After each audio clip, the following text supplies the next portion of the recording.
nel mondo della notte, nelle discoteche, oggi hai ragione e domani hai torto. Ho analizzato bene il mercato, insomma, dei distributori di bevande, ho capito che senza economie e senza una credibilità non potevi andare da nessuna parte, e quindi ho deciso di crearmela questa credibilità come facendo un qualcosa di impossibile. Per fare marketing servono soldi. Con Aviva abbiamo investito su Fedez. In Italia l'influencer marketing è morto, i brand non investono più sulle star. Io sono sicuro che tante persone, anche di quelle che ci saranno sicuramente ascoltando adesso, hanno già visto Aviva Wine, hanno già visto Bon Beer, hanno probabilmente visto Tequila Tequiero, hanno visto Au Vodka collaborare con Sfera, ma non sanno che dietro a tutti questi progetti ci sei tu. Ecco perché questa scelta.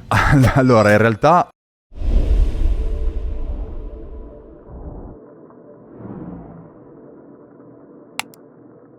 Benvenuti all'Oma Lounge Podcast, il primo podcast di Lomalab 035.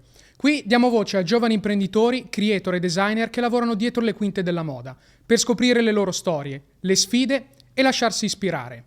L'ospite di oggi è davvero importante. Sappiamo che il mondo delle celebrity va di pari passo rispetto al mondo della moda. Lui lo sa bene, per questo ha fondato il suo business su collaborazioni tra il mondo delle celebrity e il mondo del beverage, quindi delle bevande. Qui con noi Driss El Faria. grazie. Molto gentile da presentarmi così, grazie mille. Grazie a te di essere qui oggi. Hai iniziato a prendere le cose sul serio nel 2016, quando sei partito da zero e sei arrivato in pochissimo tempo a collaborare con Fedez, Sfera Ebbasta, Bobo Vieri e Gue, ma solo per citarne alcuni. Come hai fatto ad ottenere tutto questo in così poco tempo? Raccontamelo step by step. Partiamo proprio dagli inizi, no? Dagli inizi. In realtà la mia carriera imprenditoriale nasce nel mondo della notte. Ok. Quindi Per mondo della notte si intende... discoteca, okay. Eventistica. Diciamo che come tutti i ragazzi dai 12 anni, dai 15 anni in su, sostanzialmente ho fatto il PR nei locali, quindi pubbliche relazioni. C'è chi lo fa per farsi vedere, per divertirsi, per entrare gratis. Io l'ho sempre fatto con un'ottica di pagarmi, diciamo, le spese. Spese scolastiche? Scolastiche, sfizi, insomma, la scarpa, piuttosto che uscire, insomma, organizzare il compleanno dell'amico, piuttosto che fare i regali.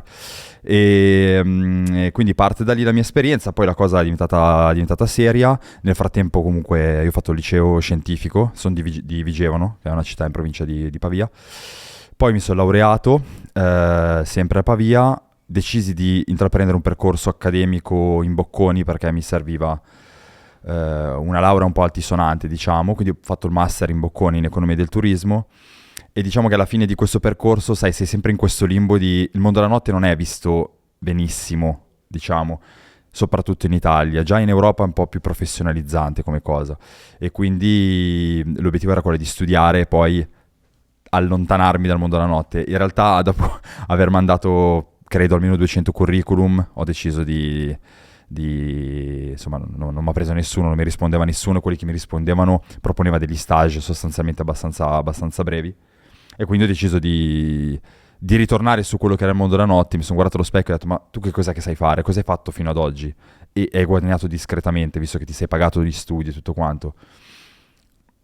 Gestire eventistica, prendiamo la discoteca per cui lavoriamo, quindi io e altri miei 2 soci siamo partiti prendendo ovviamente questa discoteca, questo locale. Era un disco bar che faceva 2.000-2.500 persone a sera, quindi è abbastanza famoso, tra provincia di Pavia, Milano Sud e Novara. Si chiamava Grillo Social Club. Ok. Vabbè, oggi è chiuso, però era un locale molto famoso della zona.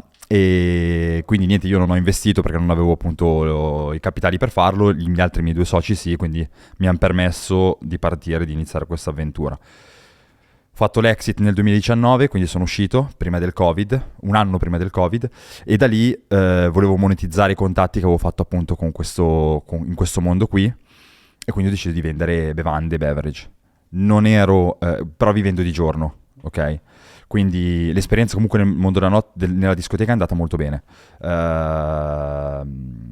E quindi decisi di monetizzare in maniera diversa, quindi vendere alcolici o comunque beverage, perché era l'unico modo per monetizzare i contatti che avevo fatto. Quindi tu immaginati questo percorso come se fosse una scalata, no? Quindi non fare le cose per il fine, ma per il mezzo, che ti può portare a avvicinare a quello che è il fine.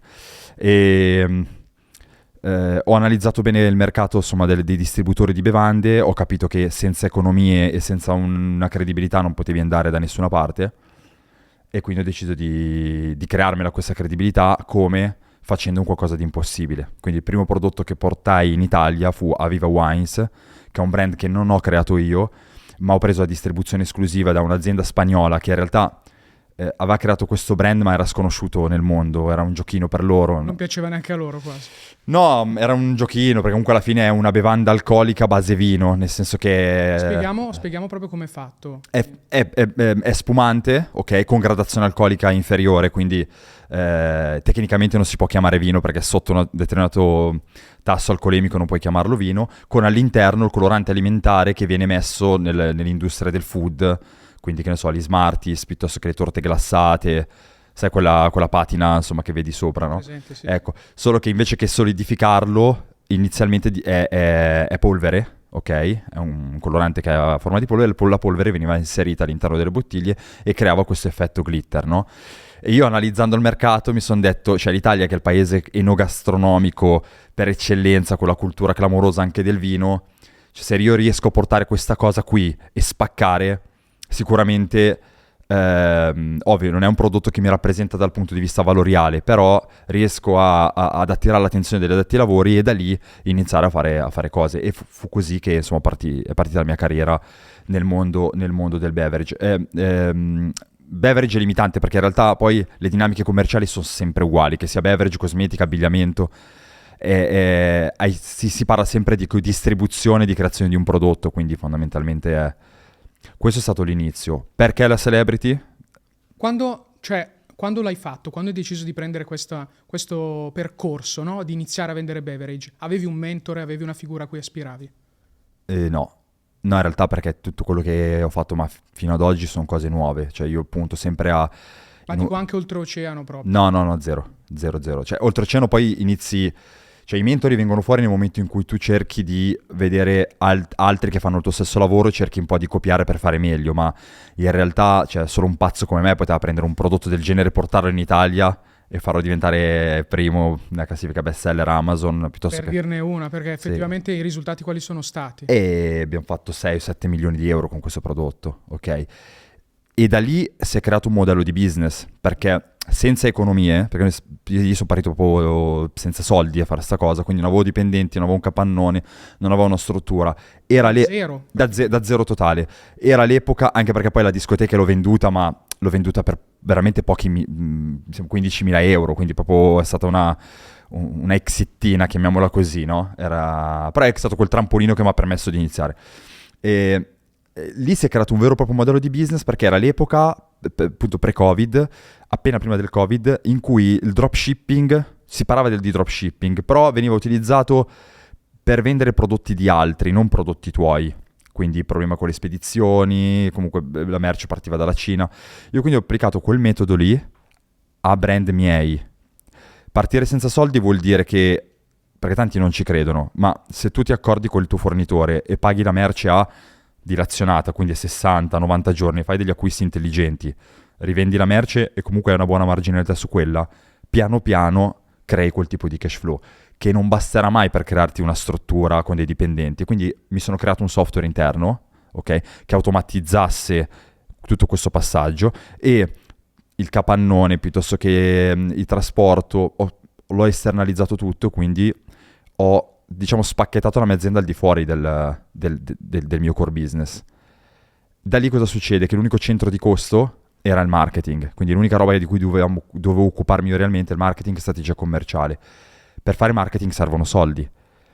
Con Aviva abbiamo investito su Fedez, ok? Ed è stato uno dei primi progetti beverage a investire sull'influencer marketing, ok? E infatti l'ha fatto esplodere, che comunque in quel periodo lì anche lui era bello perché è successo questo, siamo nel 2020. 2020, sì, su Fedez dopo 9 mesi di sviluppo, quindi 2020, sì. 2020 era il periodo in cui comunque c'era post-Covid, lui e sua moglie ha raccolto più di 4 milioni, mi sembra, 4 milioni? Sì, 3-4 milioni. Ricordo. Ok, quindi era bello in hype, e poi comunque l'influencer marketing funzionava molto a differenza di oggi.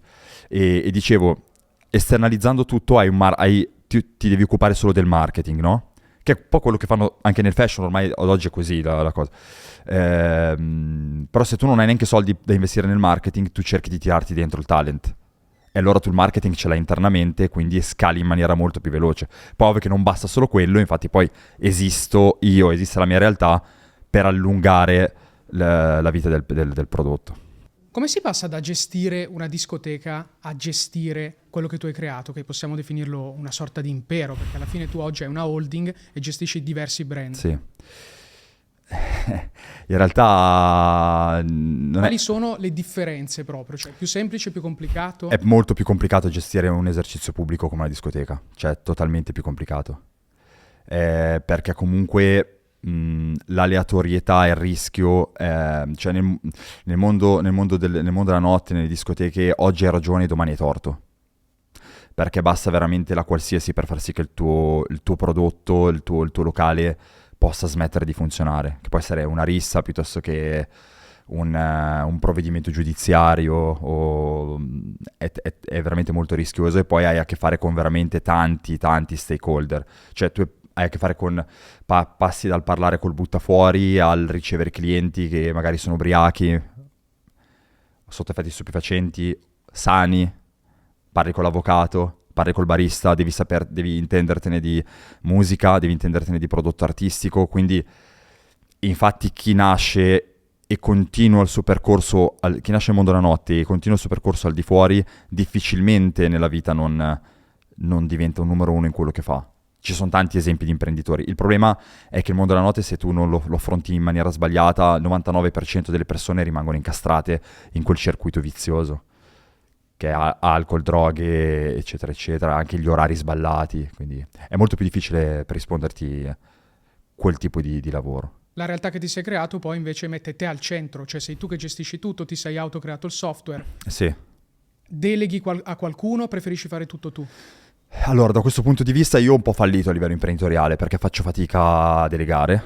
Sì, perché fondamentalmente sì, è vero che c'è molto outsourcing, quindi è molto esternalizzato il lavoro, però il valore aggiunto dei nostri prodotti è la strategia commerciale, no? E la strategia, quando non hai una struttura ben chiara, comunque dipende dalle menti che lo portano avanti, e questa cosa ovviamente a livello imprenditoriale è un po' limitante, perché sei il criceto che corre all'interno della tua stessa azienda. Però io ripeto, io dico sempre di diffidare dalle teorie, insomma, da tutti quelli che dicono devi essere, come dire, devi delegare, ma se tu non hai niente cosa deleghi? Tu devi crearle le cose prima di delegarle, quindi noi siamo ancora io sono nella fase in cui la sto creando, questa cosa da delegare, no? E questo è un po' il discorso. Le aziende che si creano in un anno, a meno che non siano aziende fatte con lo stampino, pizzerie, ristoranti, eccetera, che hanno quel modus operandi, ma le aziende nuove sono veramente molto difficili da delegare. E l'essere invece di seconda generazione, come è visto agli occhi del business? Ma guarda, ti dirò, io non l'ho mai... Io, vabbè, sono nato nel 91, quindi proprio quando andavo alle elementari e anche addirittura al liceo io ero forse l'unico, eravamo in 2. Quindi il vivere questo tipo di esperienza rispetto ad oggi è diverso. Oggi addirittura sembra proprio che è cool quasi, no? Vedi queste piazze piene di persone, di magrebini, albanesi, rumeni, quindi è quasi proprio cool, ok? Io sono nato nell'epoca del Vukumpra, ok? Quindi diciamo che era un po' più... avevi un po' vergogna di questa cosa, però non ho mai subito... sarò stato bravo io a integrarmi, non lo so, però io non ho mai subito... non l'ho mai sofferta più di tanto. Ero consapevole che dovevo fare uno sforzo in più, ok? Quindi anche il master in Bocconi è stato fatto, te lo giuro, esclusivamente per avere il mio nome e cognome magrebino con master in Bocconi, quindi che ribilanciava le cose, no? Per una questione di credibilità. Sì, perché comunque è innegabile che l'Italia non è la Francia, quindi non siamo ancora arrivati a quel punto lì. Dirti che l'ho sofferta, no, perché in realtà io ho sempre avuto predisposizione al sacrificio, quindi il primo prodotto che ho imparato a vendere è stata la mia figura, me stesso, quindi ho sempre anche autoironizzato su dei temi, no? Ok, che ne so, 10-20 anni fa si diceva marocchino di... ok? Ok. Io, dai miei amici mi presentavo e dicevo, ma guarda che marocchino di... Quindi io ti toglievo proprio il giochino, no? Quindi secondo me sta roba qua dipende poi chi sei e come... Cioè io non sono molto fan del vittimismo sul discorso immigrazione, perché in realtà non è così. Poi è vero che sono argomenti sostanzialmente di massa e quindi ognuno dice la sua e ci sono, come dire, dei pregiudizi su tutto, ma non sono pregiudizi fondati, reali. Sono pregiudizi di parola. Poi è vero che le parole fanno male, però sostanzialmente è difficile che vedo persone, non ho mai visto persone o immigrati di seconda generazione che comunque vengono denigrati da amici, ok? Perché nel momento in cui ti conosci alla fine stanno tutti uguali, mi segui? Io non ho mai sofferto questa cosa, nel senso, o non ho voluto soffrirla forse, perché non ho mai avuto quell'approccio da vittima, ecco. O comunque hai dimostrato di non aver... Sì, però non ho mai... Non è che mi sono... Cioè, sì, il retropensiero un po' forse, ma... Torniamo al beverage invece, raccontami tutte le differenti realtà che gestisci oggi, tutti i tuoi brand. Sì, allora guarda, come ti ho raccontato prima, il primo brand è stato Aviva Wines, ok, per il quale io ero distributore esclusivo in Italia. Dopodiché nel 2020, a luglio del 2020, ho fatto il mio primo celebrity brand con Christian Vieri, con Bobo Vieri, e si chiama Bombir. Okay, ero suo socio perché nel 2022 poi ho rivenduto le mie quote societarie a lui. Poi ho creato Mood Wines, che è il primo, diciamo, prosecco luminous. Quindi l'idea di Mood Wines nasce perché volevamo rendere accessibile, diciamo, il vino nelle discoteche, ok? Luminoso, quindi più appariscente, no? All'epoca c'era solo Dom Perignon Luminous, ok? E quindi solo che costava tanto per i ragazzi, e quindi abbiamo deciso di prendere appunto un vino italiano, un prosecco italiano, e metterci la lucina sotto. Sostanzialmente questo è il concetto. È stato un boom anche quello. Poi niente, grazie a questa track record di case history di successo, Au Vodka, che è il brand di vodka premium più venduto in UK. Tra l'altro anche loro collaborano con molte celebrity. Stiamo parlando che loro vendono, mi sembra, il doppio o il triplo rispetto a Grey Goose e Belvedere in UK. È una realtà nata poco tempo fa, ma ha collaborazioni con Ronaldinho, mi sembra forse anche Floyd Mayweather, tutti i rapper inglesi, da Central Sia, Fredo. Poi adesso ho visto che anche gli USA stanno facendo lo stesso tipo di percorso. Vodka mi ha scelto come realtà in Italia per distribuire il proprio prodotto. Per me quello è stato proprio il top, e si ricollega al discorso della credibilità, quindi ha dato valore ancora di più alla scelta di non vendere quello che vendono gli altri, ma crearmi un mio personaggio, creare come dire, una track record di successi che potesse far sì che gli addetti ai lavori si avvicinassero al mio. Quindi Au Vodka, e con Au Vodka lì invece come main ambassador ho scelto Sfere Bassa, che comunque si era interessato del progetto. Quindi sempre modello celebrity brand, anche se in questo caso non è un brand suo e mio, ma certo, erano distributori, però ha funzionato anche in quel caso lì. E poi niente, poi Tequila, che è stato l'ultimo prodotto che ho lanciato, in questo caso in società con Cosimo Fini, con Gue, e prima tequila italiana, diciamo, anche se è prodotta in Messico, perché il tequila, una cosa che ho scoperto è che è il tequila e non la tequila, perché gli addetti ai lavori si arrabbiano se la chiama il femminile. Si può produrre solo in Messico il tequila, per essere il tequila 100% agave, e quindi è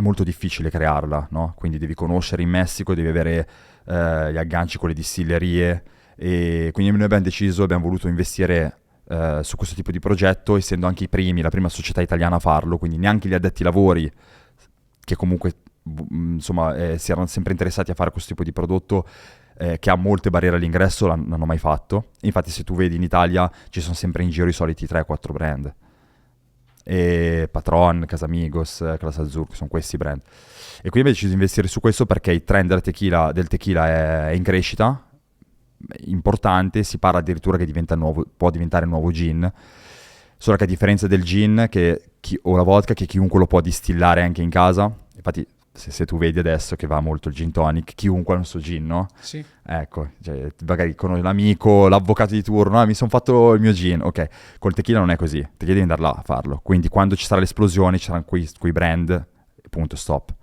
Quindi questo è un po' il senso. Poi ovviamente anche per Gue, ma soprattutto anche per me, qui c'è stato molto ovviamente seguire un po' il trend americano.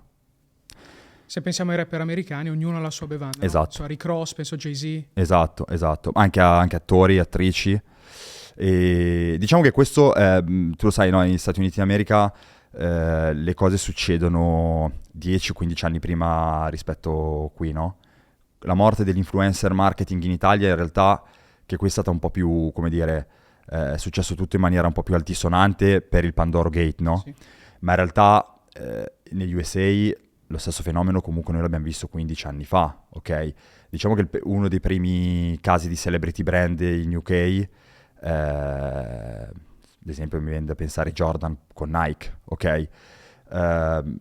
In Italia l'influencer marketing è morto, i brand non investono più sulle star, perché non convertono più, perché non ha più senso, perché il consumatore ormai sa quando comprare, cosa comprare, quindi non c'è più lo swipe up, diciamo, investono su delle community di creator, mi verrebbe da dire anche improvvisati delle volte, e la celebrity, quindi da questo punto di vista, non avendo più quell'introito, cerca di farselo da sé. Il problema è che in Italia non abbiamo strutture in grado di fare questo. Cioè io sono una di queste strutture, ma se tu pensi anche al fashion, sono poche le strutture in grado di...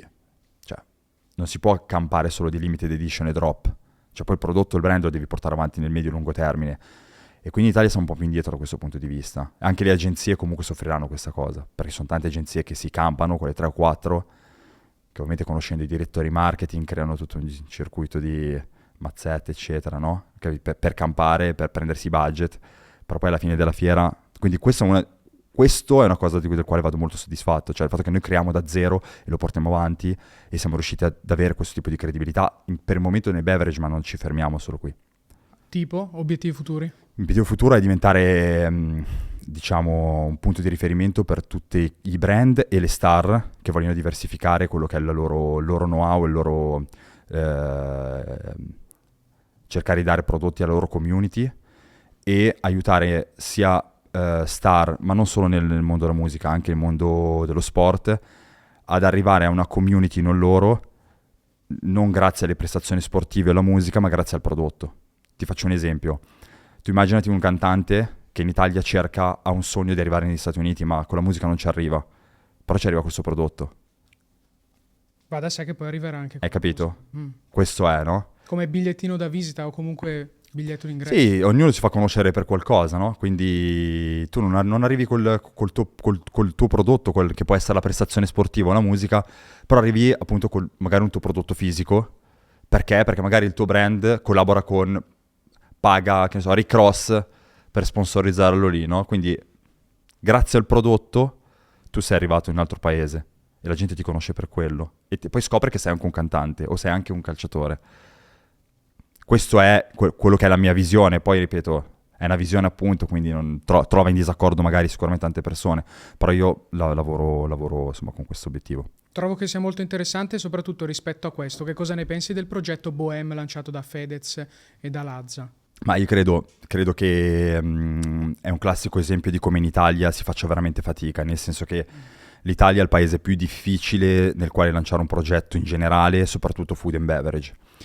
E questa è una fotografia chiara del fatto che è vero che i numeri, i trend, le statistiche bisogna guardarle, ma lasciano anche un po' il tempo che trovano, perché è vero che gli hard seltzer sono in crescita, questo comunque lo sanno anche loro, però diciamo che comunque bisogna, cioè io credo che la strategia sia la cosa più importante, cioè tu puoi avere tutti i budget del mondo, ma se non hai una strategia fai fatica. Il progetto è figo, le persone che lavorano dentro sono comunque tutte molto competenti, poi comunque c'è una realtà, insomma c'è del vecchio, insomma non ti devo descrivere Fedez e Lazza perché li conosci, però quello è un chiaro esempio di come appunto l'Italia è il paese più difficile per lanciare prodotti, e quindi non è questione di budget, è questione di come tu entri nella testa dei consumatori, che è soprattutto sul food and beverage.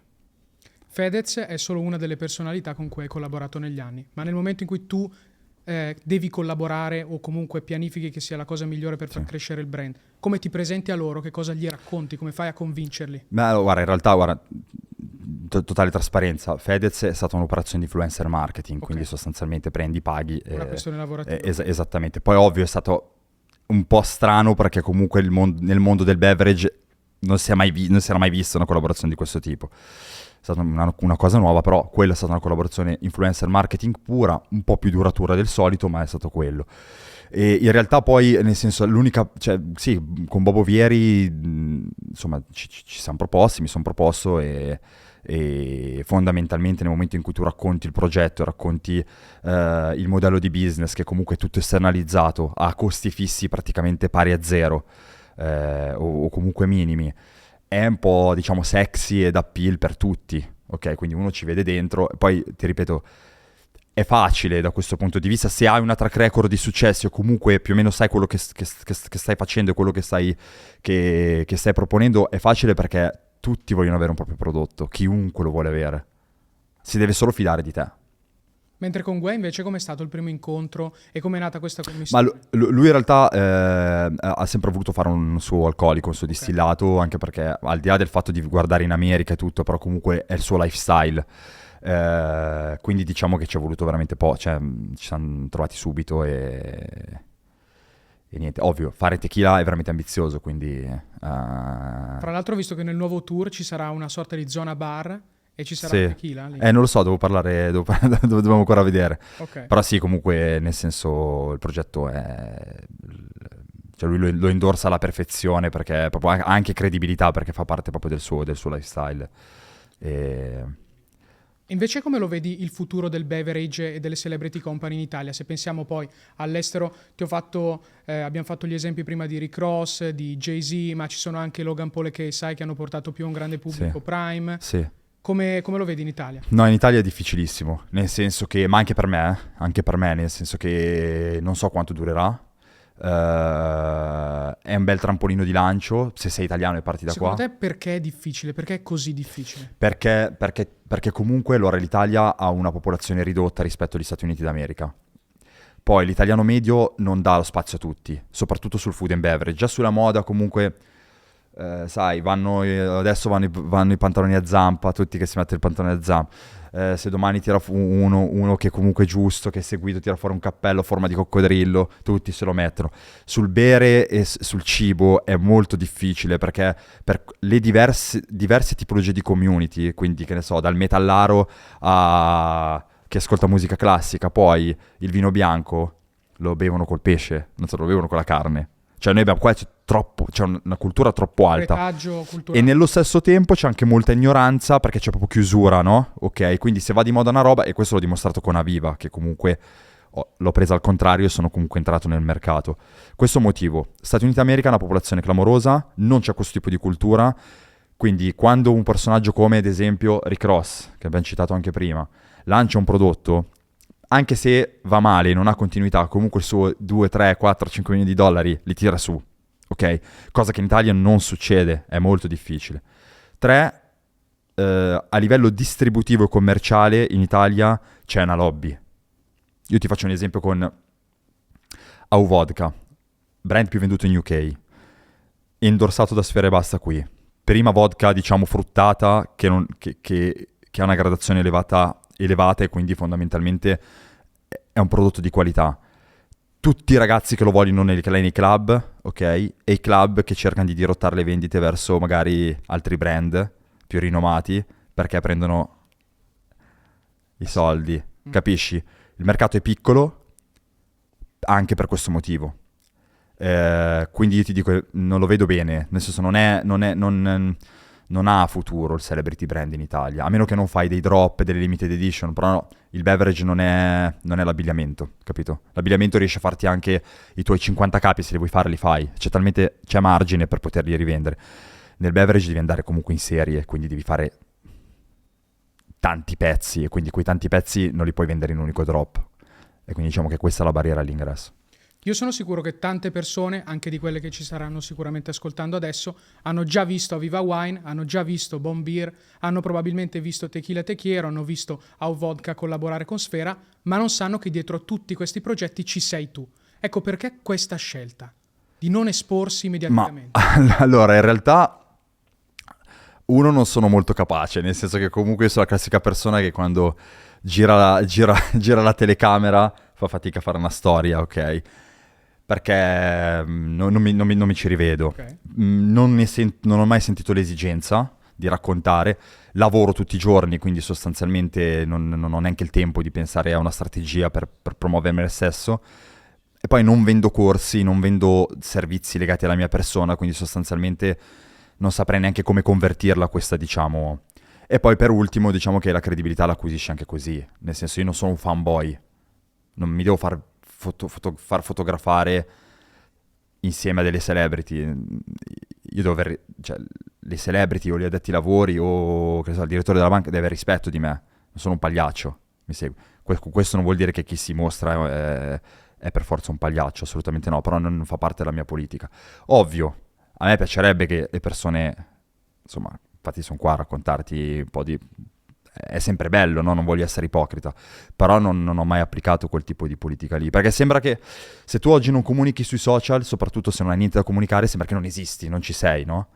E questa cosa qua in realtà non apre porte, perché le chiude, capito? Perché i social sono da sfruttare, però diciamo che secondo me, nel mio caso, se una cosa non ha senso non bisogna forzarla. Ti ho risposto? Mi hai risposto. Ok. Mi hai risposto. Il tuo progetto dei sogni, cioè la cosa che tu dici, mi sveglio la mattina per fare questa cosa qua. Guarda, te l'ho detto prima, a me da piccolo giocavo a calcio, sono riuscito anche a giocare in qualche categoria interessante. Lo sport quindi mi interessa, mi piace anche lo sport business e mi piace anche la musica e il music business, quindi mi piacerebbe entrare in questi mondi con una veste un po' più manageriale, al passo con quello che saranno i tempi e con quello che andrà, insomma, quando ci entrerò. Ci sono un po' dentro adesso, ma non direttamente, indirettamente, quindi comunque sto studiando. Quindi Ok? un'espansione a macchia d'olio in quelli che sono un po' tutti i Sì, settori. sì. Diciamo, vorrei diventare il punto di riferimento per chi vuole monetizzare, aprirsi un nuovo core business che non sia quello della musica o dello sport. Perché oggi comunque i manager fanno comunque un lavoro importante, ma di rappresentanza, ok? Non attivo. Cioè ci sono tanti manager che rispondono alle mail. Questo sì, questo no, ma non creano qualcosa. Quello è un buco di mercato che voglio coprire, ma ad oggi non sono ancora pronto, nel senso, e ho comunque queste società di cui abbiamo parlato prima, questi brand che devo portare avanti, ho questa responsabilità qua, però sì, il mio sogno è quello lì.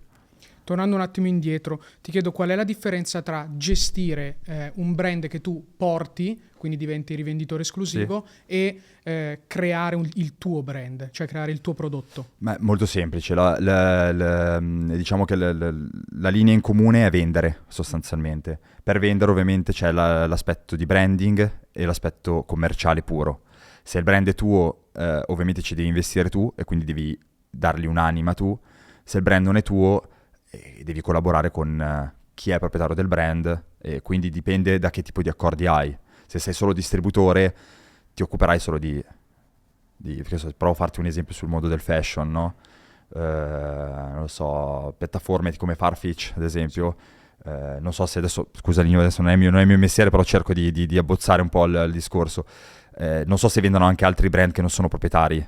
No, Vendono anche altri brand. vendono anche Altri brand, perfetto. È un conto è vedere come sposto un brand che non è di Farfetch all'interno di quel marketplace, è un conto vedere lo stesso brand nel proprio sito. Sono due cose totalmente diverse. I distributori di solito non fanno marketing, quindi si occupano semplicemente di prendere e rivendere un prodotto. Se non c'è domanda nel mercato, bella lì, ok?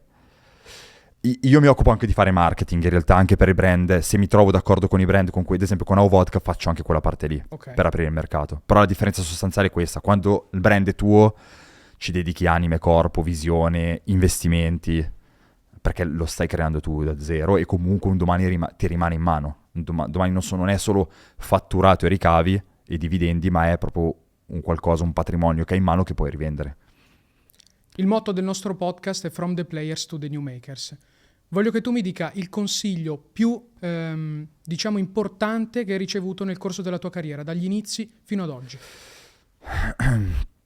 Allora, il più grande problema non è la fattibilità delle cose, ma è la mente, ok? Perché questo percorso comunque è un percorso montagna russa, ok? Quindi devi controllare la mente, quindi il più grande consiglio è di non preoccuparti di quello che non puoi controllare. Solo così riesci a essere focalizzato e andare dritto al punto. Poi vabbè, queste sono parole, bisogna poi farlo veramente. Però sì, non preoccuparsi di quello che tu non puoi controllare. Abbiamo chiuso col botto, ragazzi. Grazie mille, Driss. Grazie.